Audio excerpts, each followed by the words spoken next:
Hey guys, what's up? It's Bornabella welcoming you back to another Pokemon TCG Pocket video. This will be a short one, but of course is a very important video as we are getting a new expansion for Pokemon TCG Pocket.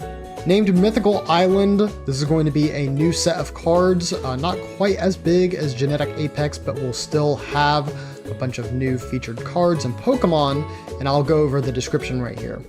The Mythical Island expansion features over 80 cards, including 5 new exciting Pokemon EX cards such as Mew and Celebi, 5 new trainer cards, and more. Pokemon TCG Pocket Mythical Island themed booster pack will be available on December 17th, 2024. So one of the big cards that we could go ahead and talk about since they did show it off is Mew EX. The 130 HP and a Psychic type all makes sense. We've also got Side Shot for 20 damage, and then Genome Hacking for 3 colorless energies. Choose one of your opponent's active Pokemon's attacks and use it as this attack. So this is actually not an uncommon attack. This may seem very unique, but admittedly, this is something we've seen in the normal TCG before. So it's going to actually be really interesting to see how this kind of transitions over to this game. Because, for example, you use Genome Hacking on something like Charizard, well, you're basically getting that attack. UEX has always been kind of a very interesting card, especially when transitioning between formats, and I don't think it's going to be any different here. It'll be super cool to see. Of course, one of the other EX that was shown off during the trailer was Aerodactyl EX with the unique ability Primeval Law. Your opponent can't play any Pokemon from their hand to evolve their active Pokemon. And the attack being Land Crush with just 1 fighting energy and 1 basic energy for 80 damage. This also seems to be a really great Pokemon. Being a stage 1 is incredibly helpful, and Primeval Law just preventing your opponent from accelerating their cards to get to greater heights. Say, for example, even something like Kirlia, if you were just wanting to make sure you get that out to evolve into Gardevoir and start building up your Mewtwo, well, this actually completely stops it, and so you still have to continue using your Psychic energies. Aerodactyl EX kind of supports a more sort of floodgate nature. If you don't know what floodgates are, the simple meaning is that it basically prevents your opponent from playing the game, or at least makes it much harder for them.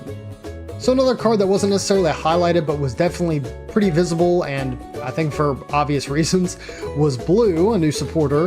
And during your opponent's next turn, all of your Pokemon take 10 less damage from attacks from your opponent's Pokemon. I really don't know how useful this card is going to be. Think about the only exception I can really see it in is in cards where you're basically trying to stall out and use really big Pokemon to kind of accelerate yourself before your opponent has any opportunities to take KOs. So something like Snorlax, maybe Wigglytuff. It can support a stalling play style, but I honestly don't know if it can really facilitate it, and I honestly don't know. With such low deck space, I don't see Blue being played too often. And just on the side of that, we actually have another supporter, Leaf. It says during this turn, the retreat cost of your active Pokemon is 2 less. This I actually think could be an extremely useful tech card, especially for decks that are going to be playing these super large, bulky Pokemon. Say, for example, you have something like Exeggutor EX, taking a little bit too much damage and you don't happen to have an Erica in your hand. I feel like Leaf is a really good opportunity to go ahead and switch out that Exeggutor while also being able to put something in like Venusaur EX that you may have been building in the background. Leaf, I think, is going to be an incredibly useful card and, doesn't have any limited uses. It actually probably could be slotted in every deck, but I don't think every deck really wants it, especially if you've got some like Starmie EX where you're not playing with retreat cost.